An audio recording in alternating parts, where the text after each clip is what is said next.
Hey there, NASPA. Jeremiah here, webmaster for the TKC, talking about how do you stay connected with students over the summer. Well, I've got a fun idea I hope you all enjoy. So, what do you do in the summer when you don't have students around? I mean, a lot of us, our universities empty out and we use this time to relax or try and tackle projects. But what do you really do? I mean, we've got empty seats, very few people on campus. Some of us are like, yeah, let's party, students are gone, we can get stuff done without interruptions. And others are kind of looking out that window going, is it time for them to come back yet? Maybe? August? September? The big thing to remember is that we need to stay connected. You don't have to be a major part of their lives. I mean, they're trying to escape, they're trying to relax and not think about that homework that's coming next semester. But ultimately, we really should stay connected.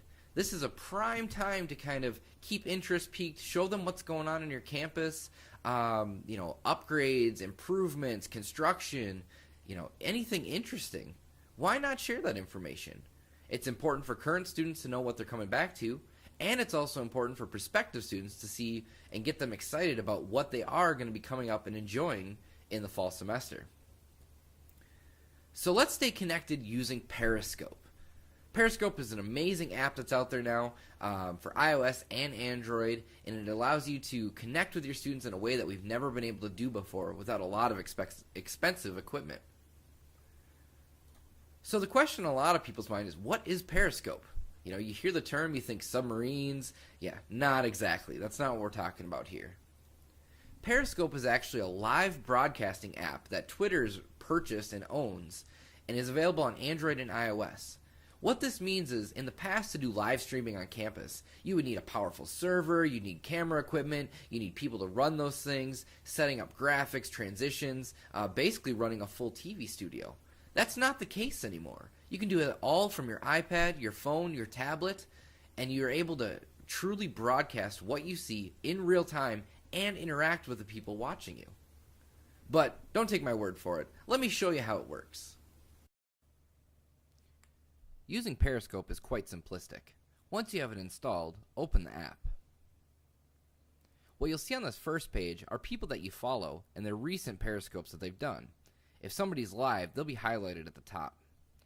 When selecting on the globe icon, it'll actually pull up a map and show you where people are currently doing Periscopes and where they've recently done Periscopes. The live are in red, the recents are in blue.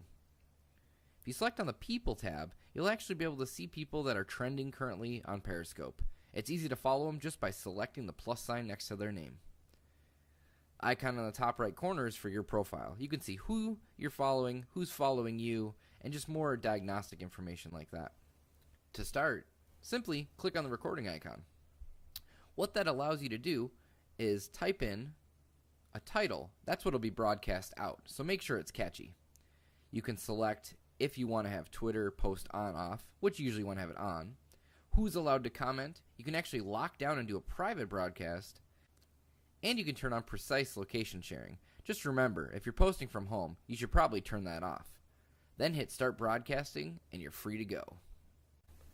So now that you've seen how Periscope works and you realize how easy it is, you can kind of wonder yourself, why am I not doing this? Well, let me show you some tips and tricks on, if you're going to do this, how to do it properly. And hopefully you'll gain a big following and you'll realize the value in this technology. So number one is setting up your profile. What this means is you're going to be connected to your Twitter account. Make sure your Twitter profile is current and ready to go. Put in hashtags, definitely put in your website. That's always a great thing. So this example is my personal account. So obviously I don't have my university web link in there.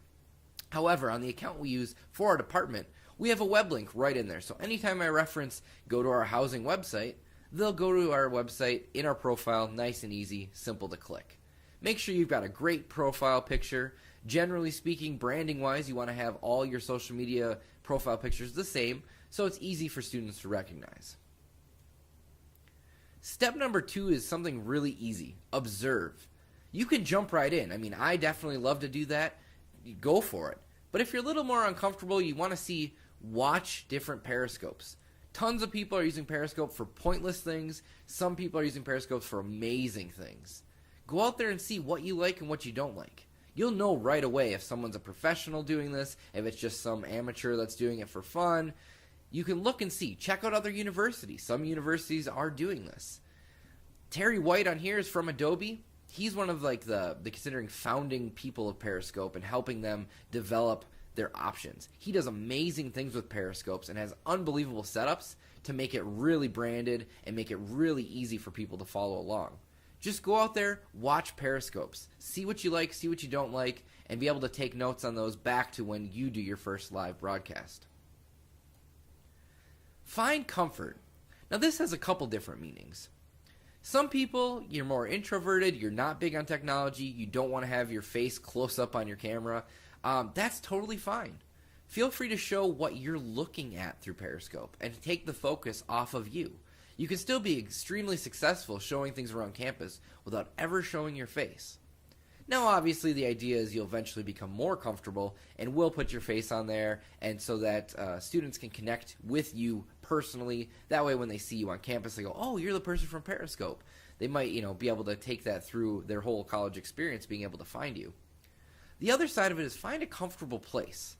Obviously in a loud, crowded room, Periscope's not going to work very well. I mean, you're just using your device. Has a small microphone, some noise canceling, and it's not going to work best. Find a place that you can broadcast from.